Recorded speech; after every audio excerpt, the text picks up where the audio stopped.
Ya, Bang. Ardit Erwanda. Halo Bang Panji. Selamat Ntar atas. Bang, gue mau gerah nih, gue mau pakai buka baju dulu. Waduh.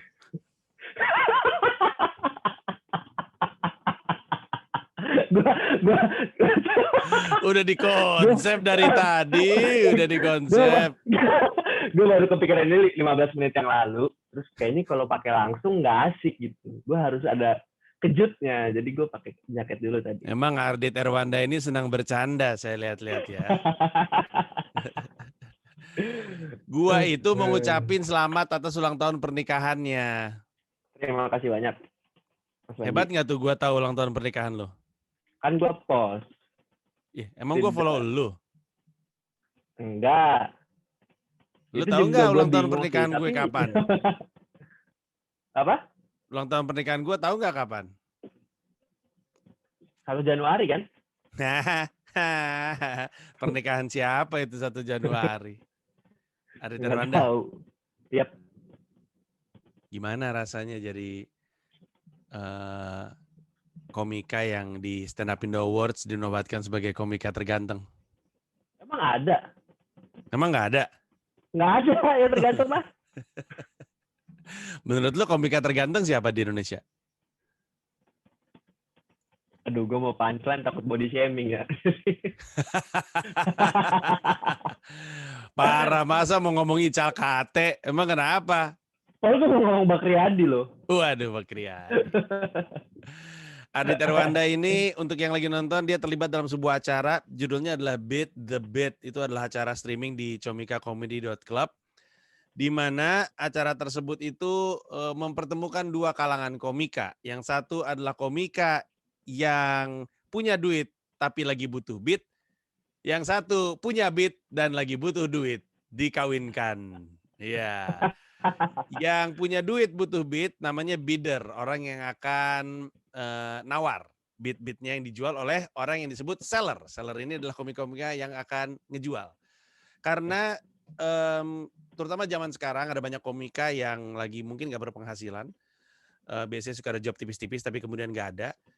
Terus tapi beat mereka kadang-kadang bagus-bagus. Gue selalu bilang bahwa kalau kita lagi open mic, kadang-kadang kita lagi nunggu giliran terus gue lihat itu lucu-lucu banget itu ya, tapi kenapa jadi nggak lucu kalau di dia gitu, premisnya tuh menarik gitu, atau mungkin dia deliverynya kentang atau apa gitu, tapi bagus banget itu.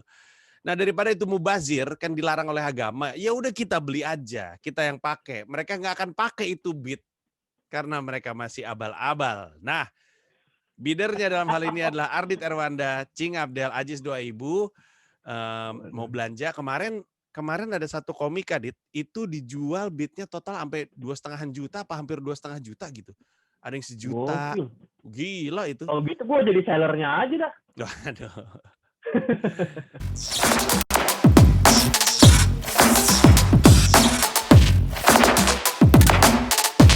Selamat datang di Comika Beat the Beat, jual beat. Mantap sekali. Gua jual materi gua ke Bang Rigen, Rispo dan Marcel.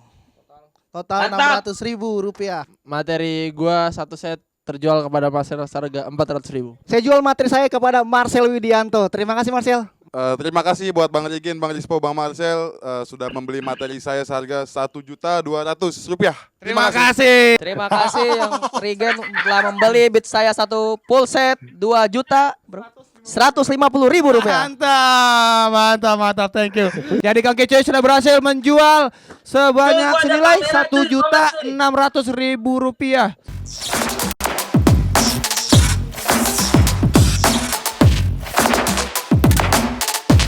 Kan Anda kan hitungannya abang-abangan Ardit Erwanda, jadi mungkin Anda bisa membantu. Nah, untuk yang tertarik untuk ikutan acaranya atau ikutan nonton acaranya, silakan meluncur aja ke comikacomedy.club. Sekali lagi comikacomedy.club. Itu harganya udah harga normal ketika video ini naik, sehingga harganya adalah 150.000 kalau gue nggak salah. Iya, betul sekali. Iya, betul sekali. Ya.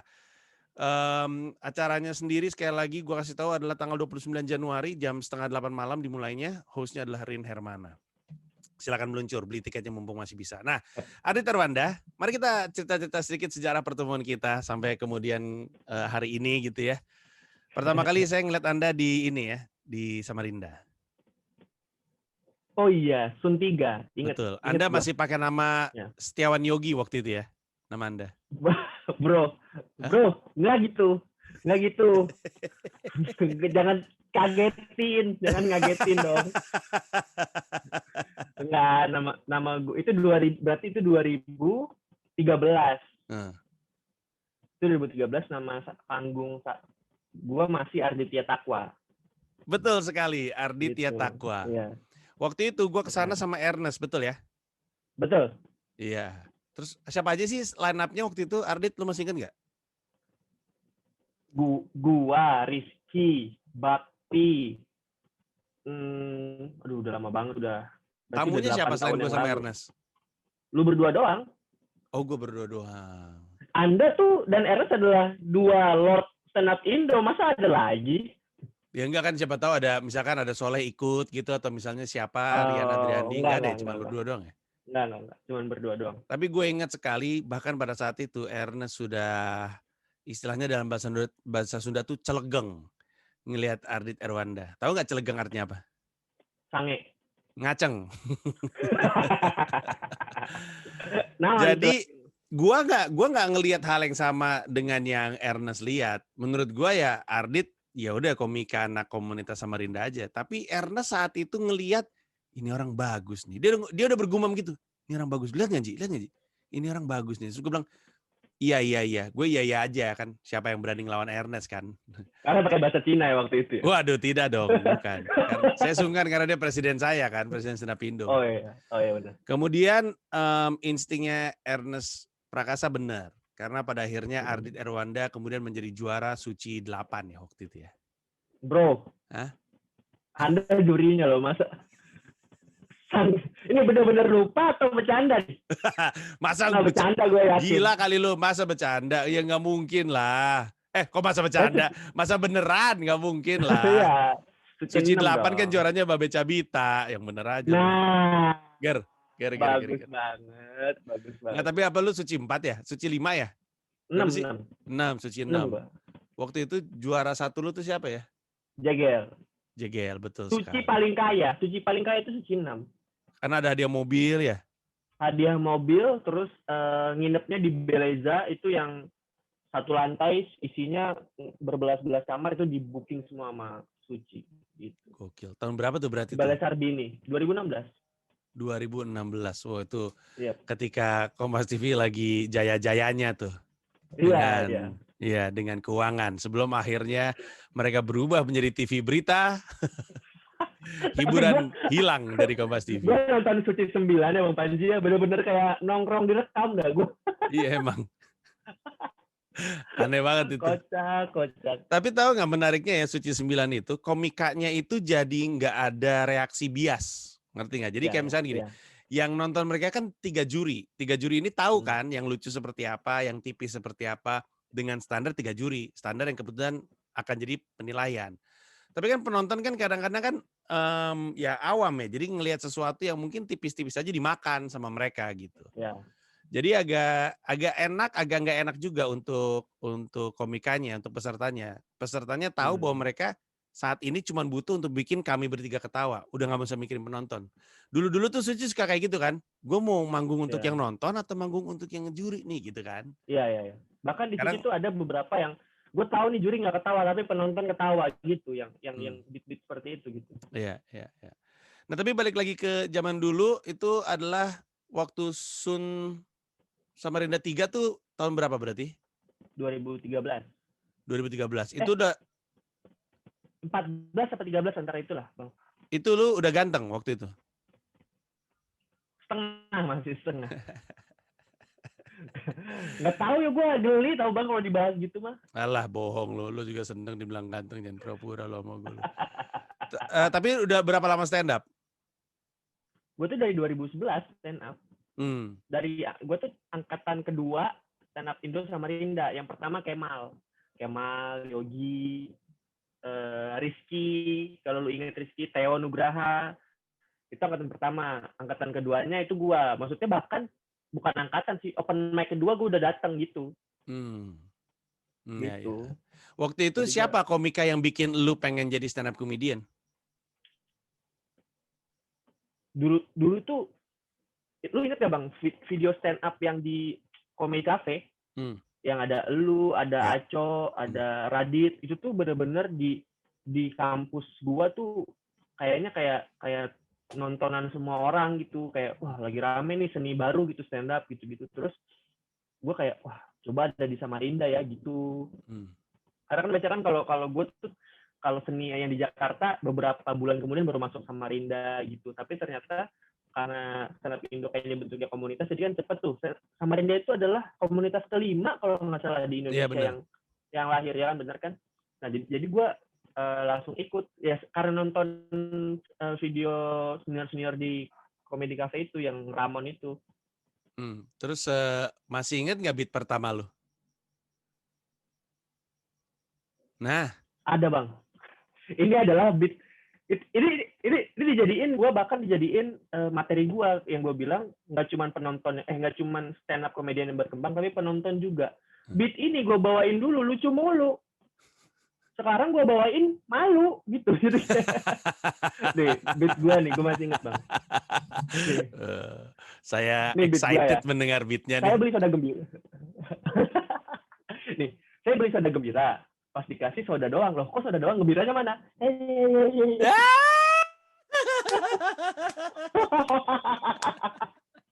Dulu lucu lah bang. Lu jangan ketawa meremehkan gitu dong. Beat lu apa? Beat lu pertama apa? Beat gua pertama tuh Susno 2G. Aduh berat lagi. Kayak gue yang soda gembira gitu-gitu ada nggak? Nggak ada sih. Beat pertama gue tuh bener-bener beat pertama gue tuh Susno 2G. Tapi sebenarnya juga rada-rada wadau sih. Beat pertama gue tuh gini. Waktu itu Susno 2G lagi di sidang kan.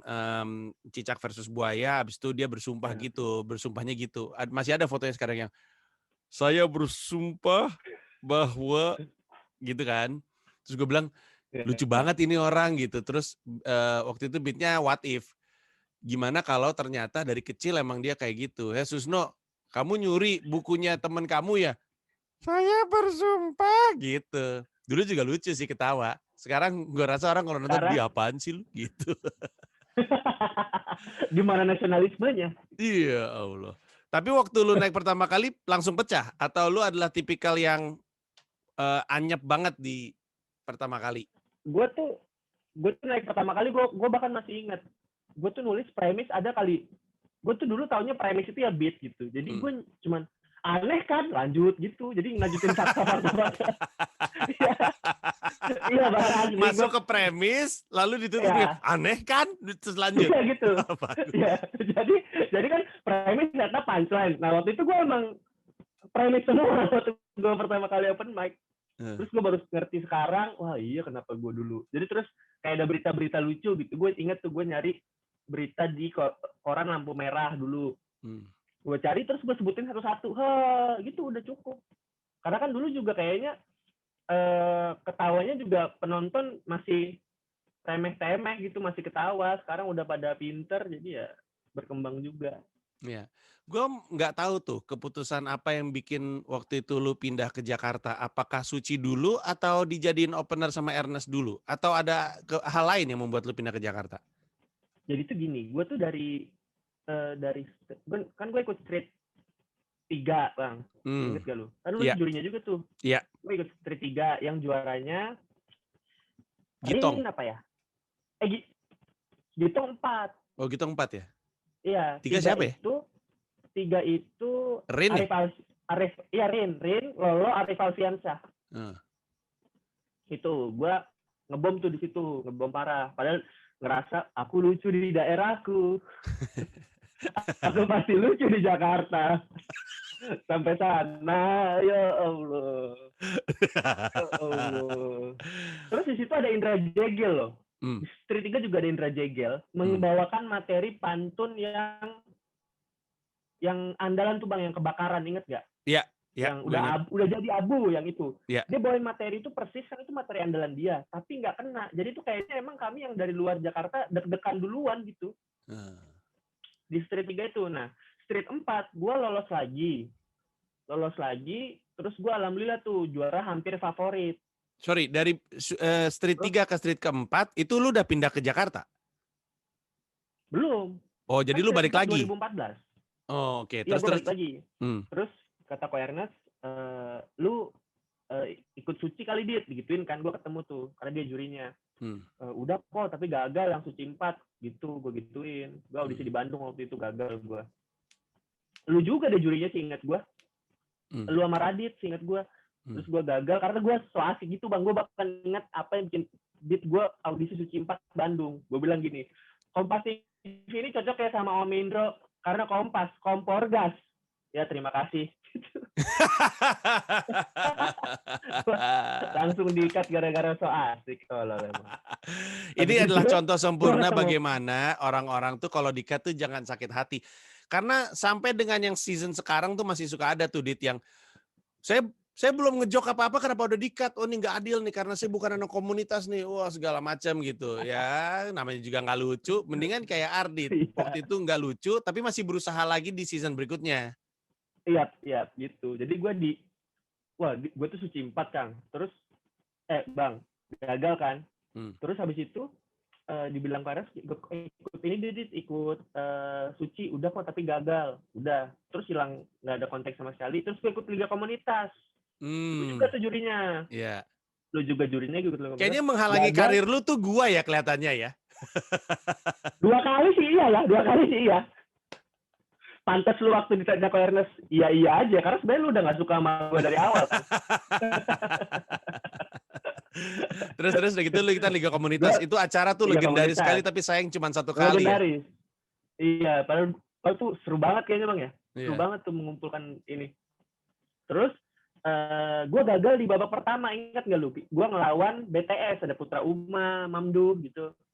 Imam Gunarto yang Afrika, ya Allah legend tuh.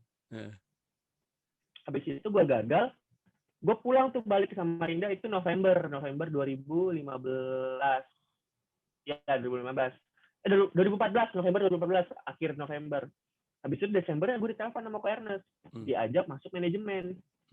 Terus gue bingung tuh karena gue PLKS gagal, punya nama enggak, Suci enggak, jadi terus gue pindah ke Jakarta, habis itu diproyeksikan untuk masuk Suci 5 gitu. Jadi gue udah deg-degan tuh bang, bayangin dah lu nggak punya apa-apa, lu nggak ngerti diksi Jakarta, terus manajemen itu kayaknya gue ngerasa beban dari manajemen supaya gue lolos Suci 5 tuh gede banget gitu. Terus gue audisi Suci gagal lagi di Suci 5. Di Bandung gue audisi gagal. Sampai akhirnya udahlah lu belajar dulu opening tour gua yang Happiness gitu. Jadi setelah Happiness gue ngerasa gue cukup lumayan lah jam terbangnya. Baru Suci 6 gue lolos alhamdulillah di Surabaya waktu itu sampai sekarang. Lu pernah nanya nggak retrospek gitu ya? Pernah nanya nggak sama Ernest waktu itu tuh pertimbangannya apa ya? Karena gua LKS gagal, audisi Suci gagal. Makanya, bukan siapa-siapa.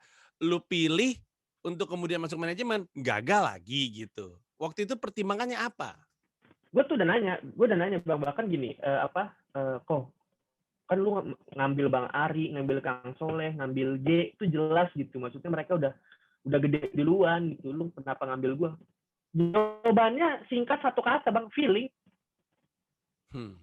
Gitu. Jadi gue nggak paham juga ya, maksudnya gue sih bersyukur banget karena siapa gue gitu bisa, apalagi gimana ya, gue tuh kan masih sering pangling nih sampai sekarang gitu bang. Misalnya kayak nongkrong sama lu atau nongkrong sama temen-temen gue yang dari film gitu, kayak kok gue bisa di sini ya, karena ya itu kayak surreal aja gitu, kayak wah kok bisa gitu. Makanya kalau ditanya apa, jawabannya feeling doang. Emang bener-bener kayaknya ini bagus deh gitu. Kayaknya ini cocok sama manajemen gue deh gitu.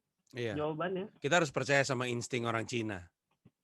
Sebagai orang Cina dia harus membaca keadaan soalnya. Wah ini kalau saya masuk dari situ banyak yang bully. Saya menghindar gitu kan. Instingnya tajam. Dari zaman sekolah dulu gitu kan. Tapi menurut lu ketika akhirnya lu selesai Atau gini deh, gua tarik mundur. Apa ilmu terpenting yang lu dapatkan ketika tur jadi openernya Ernest? Karena kan Ernest tipikal yang kalau dia punya opener itu mulu kan yang ikut sama dia. Iya. Apakah emang Nah, dalam waktu singkat dihajar banyak panggung, ataukah ada sesuatu yang lain yang lu dapatkan? Apa sebenarnya? Abis itu lu manggung di konsepnya tuh banyak gue kota waktu lagi ya pertama gitu. kali, Jadi lu ketemu sama orang di iya, kota-kota lain langsung. yang apa namanya seleranya beda-beda gitu. Iya. Eh, dulu tuh konsepnya gue pertama kali pindah gue jadi opener. Jadi misalnya hari Keriting ada stand up, gue openingnya 5 menit atau 10 menit gitu, Ge Pamungkas terus gue opening 5 menit 10 menit gitu. Yang gue pikir setelah pindah Jakarta hidup gue akan enak gitu. Ternyata tidak. Masih gembel-gembel juga. Sulit gitu. Tapi yang gue suka dari yang paling banyak gue belajar dari Tour Keres adalah gue tuh nggak pernah dicolok hidungnya terus dikasih tahu disuapin ilmunya gitu. Gue nggak gitu Keres caranya. Jadi yang ini premisnya kurang, punchline-nya kurang, dikasih tahu kurangnya aja gitu. Yang memperbaikinya gue sendiri. Jadi gue cari ini di mana, ini gimana. Yang ini masih kurang ini. Jadi gue mandiri lah gitu. Jadi tapi tetap disupervisi sama dia gitu. Itu sih Bang kayaknya gue jadi bisa mandiri setelah tur karena memang dipaksa mandiri sama Ko Ernest gitu. Total berapa kota, Dit? Masih ingat nggak? 12 deh Bang kayaknya. Set lu berubah nggak dalam 12 kota itu? Jadi awalnya masih total berapa durasi? Berubah. Durasi manggung lu berapa? 15 menit ingat. Berubah makin lama makin mateng terus udah gitu atau Iya. sama aja dari awal kota pertama sampai kota ke-12? Berubah banget. Berubah banget. Bahkan ada yang di final tuh Dit, yang ini kayaknya kurang nih, cari yang lain gitu. Gue dalam hati, ya Allah, enak banget lu ngomong ya gitu. Ini gue ngerasa udah lucu nih gitu. Soalnya kadang gini, lu mungkin di sini kan ada, tapi di Jakarta nanti di Balai Sarbini waktu itu, di Balai Sarbini penonton gue nggak akan kena sama jokes yang seperti itu, digituin sama karena. Gue putar otak lagi tuh gimana sampai akhirnya ya. Itu happiness ya? Gue suka digituin, happiness itu. Ya. Nah setelah itu kan lu ikutan Suci, yang kemudian membuat lu jadi finalis menurut grand finalist ya, menurut lu adalah proses tur tersebut atau di dalam Suci pun lu merasa ada pertumbuhan lagi atau ketika lu masuk Suci gue udah jadi nih jadi performer gitu? Belum sih makanya setelah di Suci gue baru karena di Suci tuh gue dari awal masuk audisi sampai final gue hampir setiap hari open mic tuh. Jadi lu pasti kayaknya sering lihat gue dah selama Suci. Gue inget deh kita ketemu di Jakpus di warung pasta yang itu. Jadi gue hampir tiap hari tuh. Jadi Senin gue ke Jakpus, Selasa gue ke Jakut, Rabu gue ke Depok, gue masih inget bahkan Kamis gue ke UIN, Jumat gue ke Jakbar, Sabtu gue ke Kaptang, Minggu gue ke Tangsel atau apa gitu. Dan itu tuh gue hampir 6 bulan gue gitu terus gitu. Dan itu kayaknya yang bikin gue makin apa ya paham gitu sama gimana kayaknya yang lucu, gimana yang enggak, gimana kelemahan gue gitu, gimana kelebihan gue gitu sih. Waktu pada akhirnya lu jadi grand finalist, buat manajemen lu untuk Ernest terutama, ketika pada akhirnya juaranya Jegel, waktu itu dia lebih ke yang ada lebih keras sama lu atau dia ngerasa ya udah yang penting lu udah masuk grand final emang itu targetnya gitu misalnya. Ini intermezzo nih Bang ya. Gue tuh pengen jadi juara 3. Kenapa? Karena pengen tur ya? Kan gosipnya gitu ya. Enggak, karena gini, nih kan gue tuh dari awal sama Jegel kan emang sekamar Bang, bahkan sebelum Suci. Kontrakan tuh sekamar sama Jegel. Terus waktu 4 besar nih, gue Jegel sama Danang ngumpul.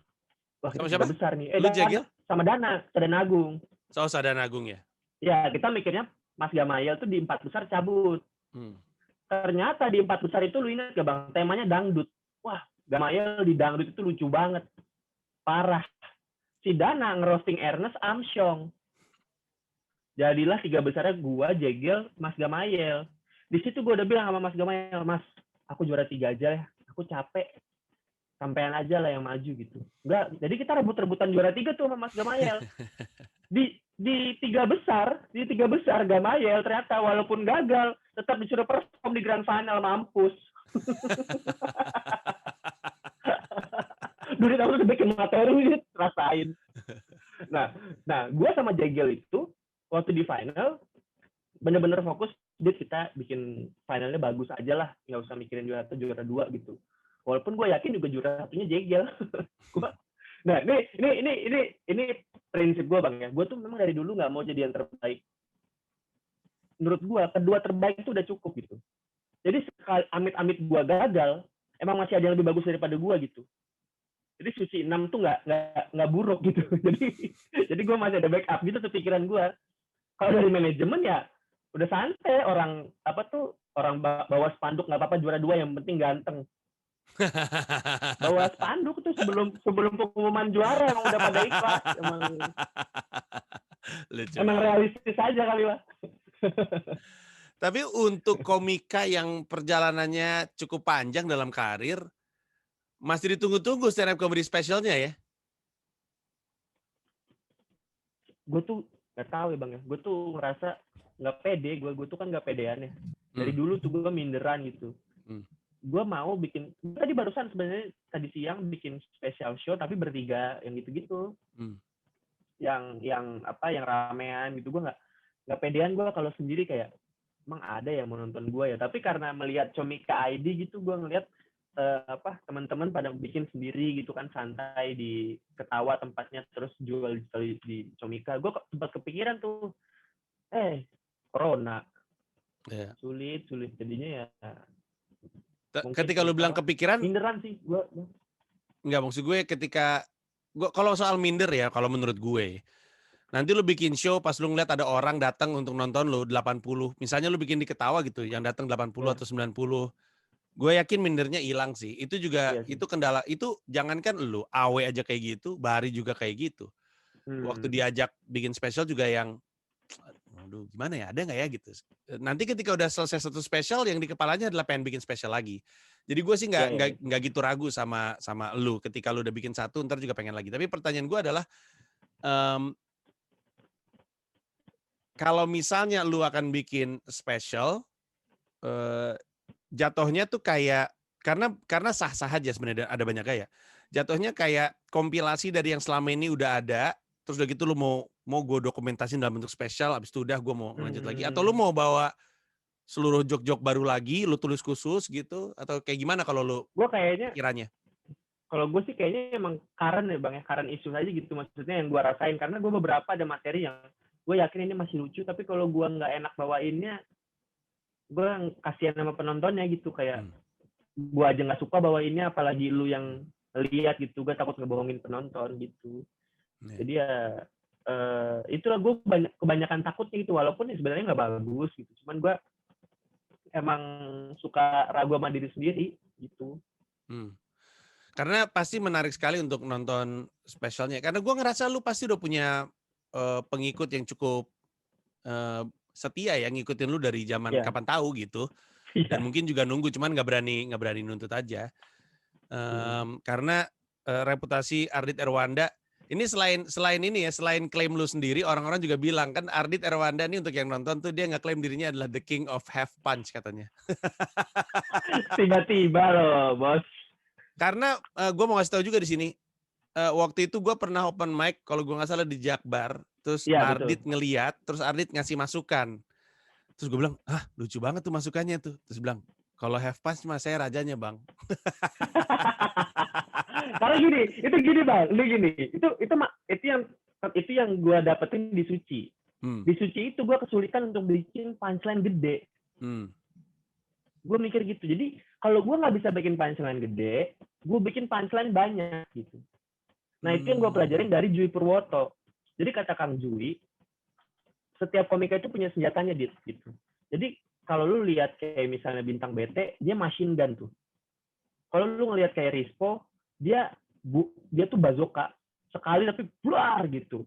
Nah lu harus tahu senjata lu apa gitu.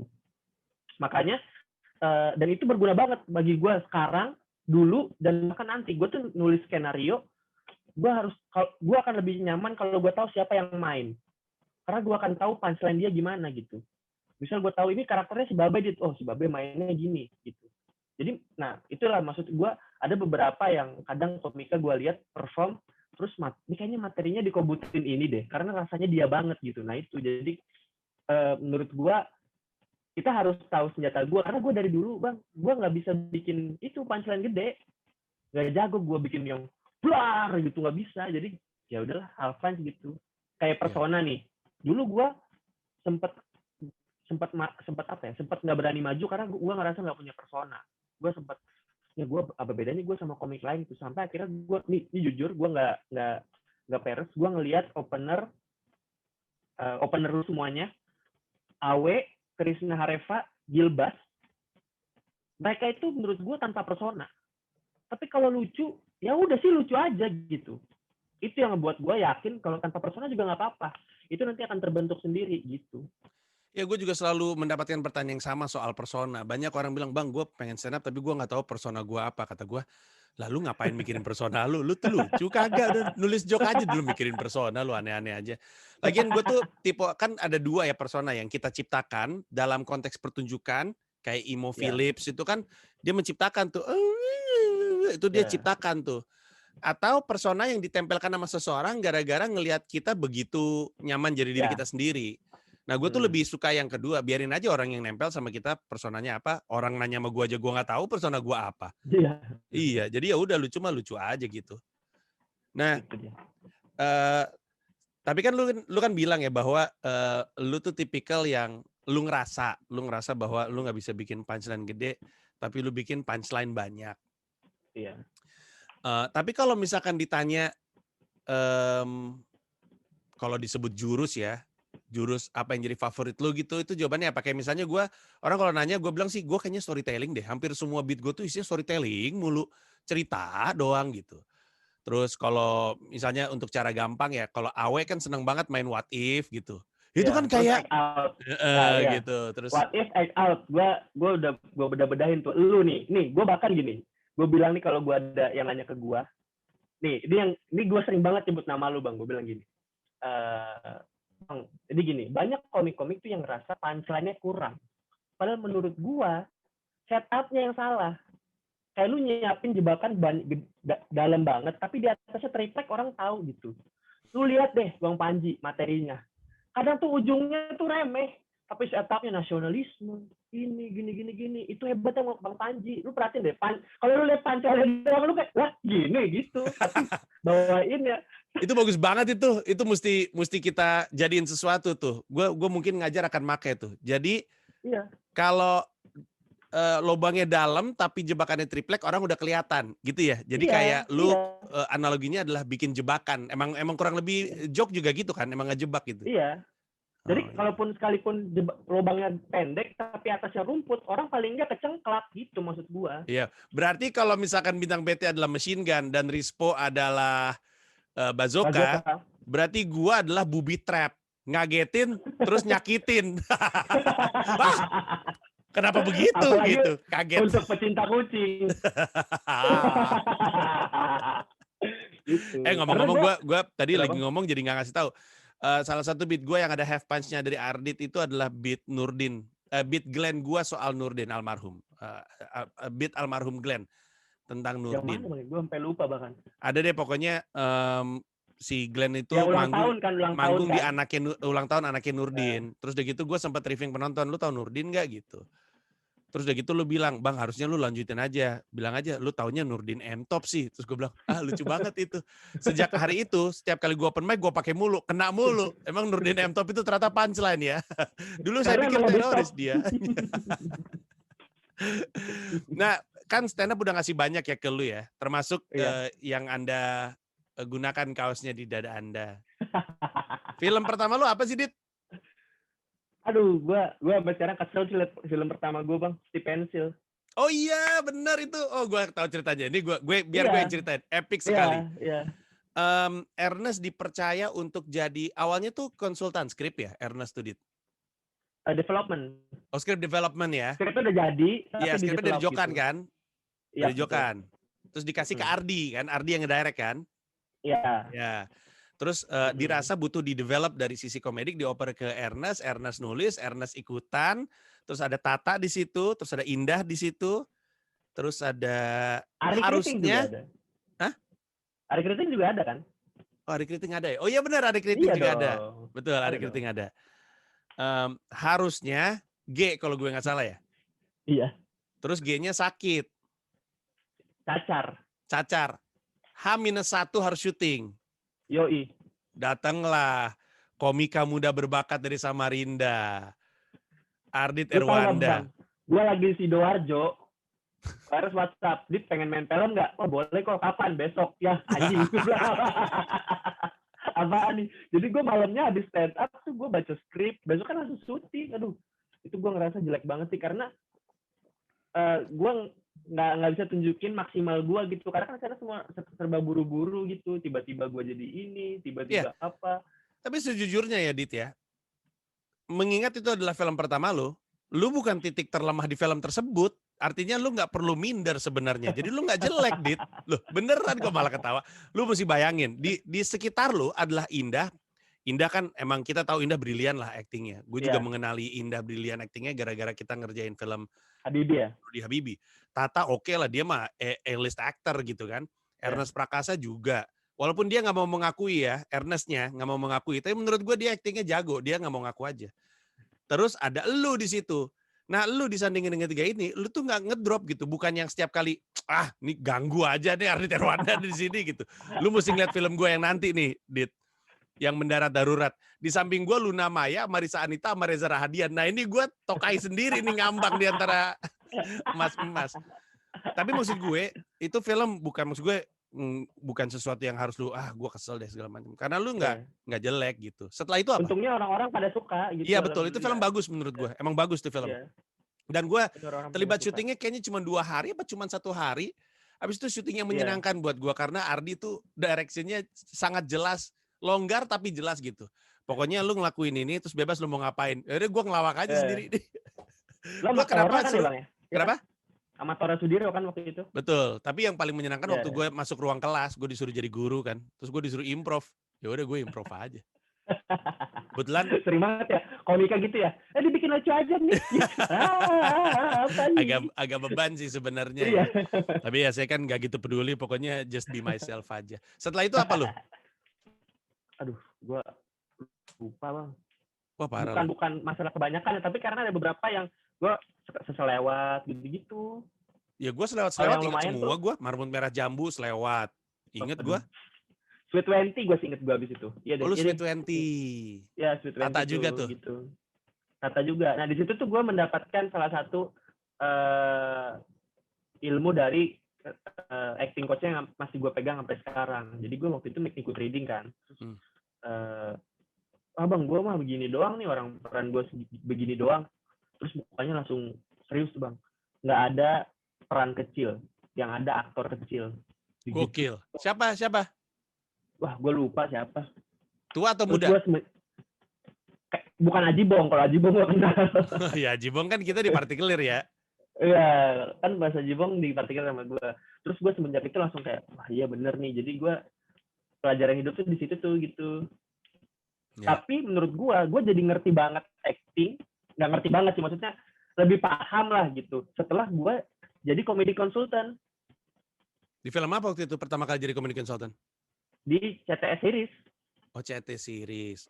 Iya, karena kan gue jadi ngerti, divisi audio tuh kerjaannya begini, divisi kamera kerjaannya begini, lensa tuh segini gitu, director fungsinya ini gini, sampai akhirnya gue ngerasa berarti ini sebenarnya adalah bersinggungan langsung dengan si aktornya gitu, jadi jauh lebih mengerti.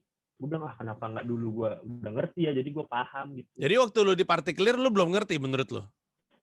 Maksudnya gue kadang masih kayak ini audio kerjanya ngapain sih, terus yang cetek itu Clapper ngapain sih gitu, gue masih nggak ngerti tuh bang. Jadi kayak ya acting aja gitu. Tapi menurut gue dalam gitu. Acting lu di Partikelir tuh brilian sekali. Lu nggak tahu aja. Waktu itu para juri Piala Oscar gue samperin kantornya, gue geruduk karena nggak memberikan nominasi sama lu.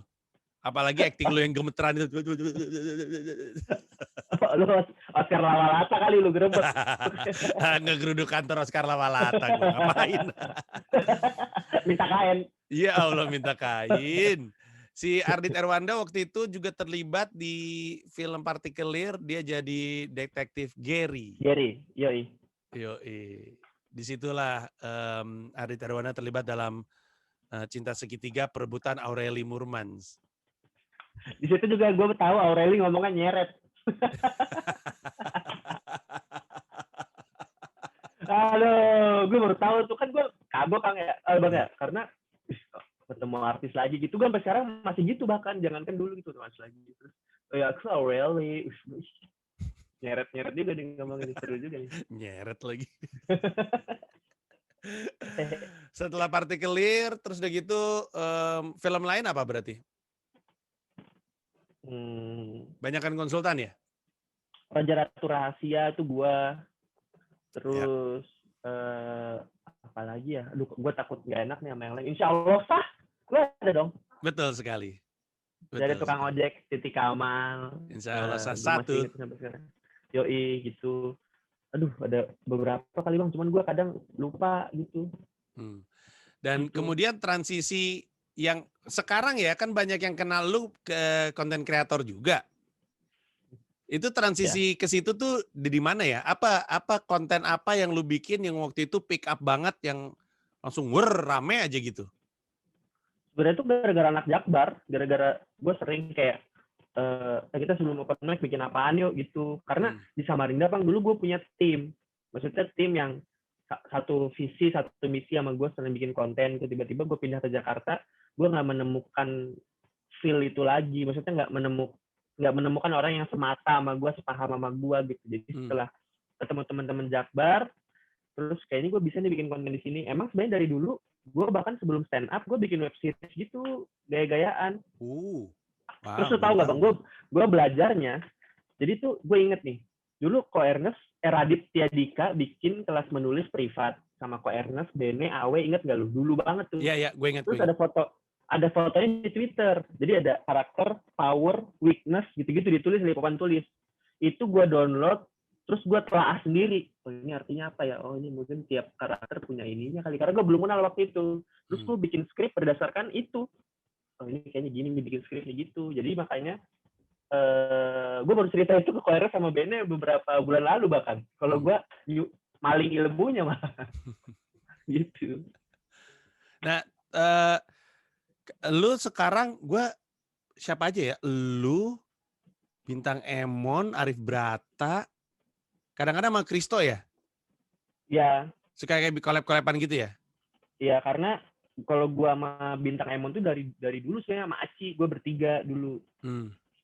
Terus kalau sama Brata sama Kristo, iya jadinya kayak kalau anak-anak komik itu gua ngerasa ya udahlah orang sama anak-anak komik ini gitu.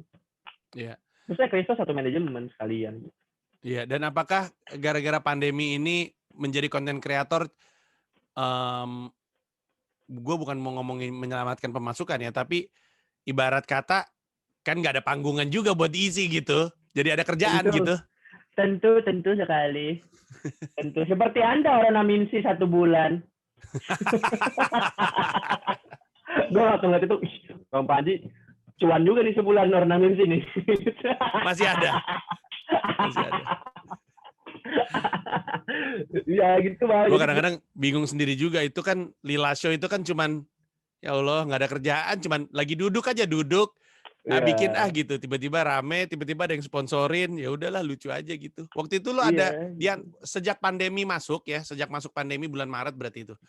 Apa konten paling viral yang pernah lo bikin? Apa ya?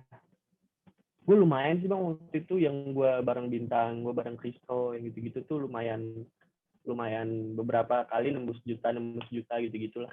Tapi paling favorit gue itu waktu lu jadi kayak berita gitu, kayak news gitu. Oh iya. Itu juga baru 1 episode tuh gue sama Brata. Itu gue, nah itu ini mikirnya kita kan jauh-jauhan nih nggak bisa bikin konten. Udah lah kita jauh-jauhan tapi kayak berita gitu jadi wawancara. Oh iya gitu. Itu yang bikin 1 episode tuh doang tuh. Nggak lanjut. Bagus sekali, sayang sekali itu. Gitu Nah terus kan. sekarang lu bilang lu lagi nyiapin show. Udah bisa dibuka belum nih infonya? Bukan nyiapin show, malah udah stand up tadi gitu. Jadi stand up Tadi. virtual, Bang. Iya, tadi siang. Oh. Jadi stand up virtual, manajemen kami bikin, sekarang ngelihat dari teman-teman kan banyak bikin yang kayak di Ketawa terus jual di Comika gitu-gitu kan. Terus kami juga kayaknya udah nggak ada panggung, kami semua kangen stand up, akhirnya ya bikin sendiri. Jadi satu orang masing-masing setengah jam, ada 3 orang, terus di ending ada ngobrol-ngobrolnya gitulah. Gue nggak tahu boleh dibuka apa enggak ya, karena presale juga belum dibuka, Bang. Gue takut salah ngomong nih. Ya oke, tapi pokoknya kalau misalnya ada apa-apa, pantau sosmednya Ardit Erwanda aja. Ya. Berarti kalau misalkan pada kangen pengen ngeliat Ardit stand up, akan ada sesuatu aja gitu kan? Iya. Bagus. Tapi mau gue tanya nih, Bang, beat the beat gue tuh yang bidder lainnya kok serem-serem ya, Ajis 2000 sama King Abdel gitu, yang bener-bener kaya dua-duanya. Gue mau tinggi-tinggian juga icep sama mereka gitu. Ya kan belum tentu semua beat cocok sama mereka juga. Oh iya. Bener, Iya, liatin aja. Tapi nanti gini, sensasinya beat the beat itu bukan cuma dari gini. Jadi ada beberapa kenikmatan ikutan beat the beat. Pertama adalah ketika ada orang stand up di depan lu, terus lu ngerasa lah ini kayaknya bisa nih sama gue nih, karena mungkin belum jadi banget gitu. Jadi pas lu lihat dia, lu mikir kalau gue yang bawain itu beat, jadinya seperti gini nih. Mending gue belanja aja, gue beli gitu. Kadang-kadang ada kayak gitunya, karena beat the beat itu waktu gue ikutan, gue beneran pakai untuk spesial gue. Keadaan kahar tuh beberapa beat tuh ada 4 kalau nggak salah. Oh. Bener-bener dari situ. Jadi pas gue lihat, lah kan gue lagi pengen ngomongin FPI nih, pas bener nih ada beberapa beat, akhirnya gue belanjain gitu. Apa tuh FPI? Ada. Anda tidak bisa nonton, sudah lewat itu keadaan kahar. Bahkan ada satu beat yang gue beli tuh untuk riffingan. Jadi pas gue lihat, lah ini mah kalau gue pakai riffingan kocak nih. Buat dia tuh beat. Buat gue belanja buat gue pakai riffingan. Jadi satu ada sensasi itu. Terus kedua yang juga menarik adalah sensasi rebutan beatnya gitu. Atau bahkan ngerecokin orang lagi rebutan beat. Jadi misalkan antara Cing Abdel sama Ajis mau belanja, abis itu lu gangguin. Ya Bang Ajis, masa cuma segitu doang? Ini cocok banget untuk lu Bang Ajis. Aduh diem lu Dit. Ntar ada kayak gitu-gitu aja soalnya. Lucu banget. Dan yang terakhir tuh beat the beat kemarin itu Regen marah-marah karena dia tuh banyak belanja karena disetanin sama Marcel. Jadi bukan karena dia mau belanja, tapi karena dibilang pelit. Aneh banget lah. Aneh banget aja. Habis itu juga sensasinya adalah ketika lu ngelihat ada orang mau ngejual beatnya, terus lu mikir, kok pede ya beat kayak gitu dijual ya? Beat itu jelek banget itu beat barusan. Kok pede banget Gue malah ya? mikir, gue mau beli itu beat, biar dia nggak bawain lagi, biar nggak ada beat itu lagi di dunia. Bagus. Gilbas waktu itu gini, sebelum dia beli beat seseorang, apa dia bayarin 1 set? Gue lupa deh saking busuknya itu orang. Dia bilang gini, gue kan peduli banget sama komunitas ya. Gue peduli banget sama komunitas, jadi gue mau beli beatnya. Gue pikir dia bilang dia peduli sama komunitas, terus dia pengen peduli sama ini anak komunitas. Terus dia bilang, soalnya gue gak pengen anak-anak stand up Indo jadi jelek namanya gara-gara beat itu. Jadi gue beli aja. Aduh lucu banget itu. Bagus. Pokoknya nanti ketika lu ikutan acara, menurut gue sih lucu aja. Maksudnya ikutan lucu aja lah, terlibat beat the beat tuh lucu aja gitu. Gangguin harga orang lagi gitu-gitu. Sensasinya. Nah untuk yang pengen nonton Beat the Beat itu tanggal 29 Januari, mulainya 7:30 malam. Sellernya adalah Diki Mangai, Ziyung, Fahri, Bulin, dan Mamu. Bidersnya yang akan belanja adalah Abdel Ahrian, Ajis 2000, dan juga Ardit Erwanda. Harganya adalah Rp150.000, itu adalah harga normal. Silakan beli di comikacomedy.club. Nanti tayangnya juga di comikacomedy.club. Seandainya lu pengen nonton komedi, tapi juga pengennya nonton komedi yang bebas, tentu kan nggak bisa di yang platform-platform gratis kayak YouTube dan segala macamnya. Mau nggak mau gue harus narik duit nih dari lu supaya memastikan yang nonton aman. Nah kalau lu pengen nonton komedi yang beresiko, tapi lu nggak gitu nyaman untuk keluar, ketemu sama orang-orang, duduk samping-sampingan, nggak percaya protokol, ya ini lu nonton aja acara yang ada di comikacomedy.club. Salah satunya adalah Beat the Beat. Setidaknya lu bisa ngelihat Ardit Erwanda canggung di depan Ajis dan Abdel. Kocak pasti. Gue selalu nonton semua acara comikacomedy.club, soalnya gue suka nontonin ngeliatin kelakuan orang-orang. Ardit Erwanda, terima kasih banyak atas waktunya ya. Siap, Bang Ajis, terima kasih banyak. Saya juga sukses terus dan salam untuk semuanya. Siap, bye-bye. Bye.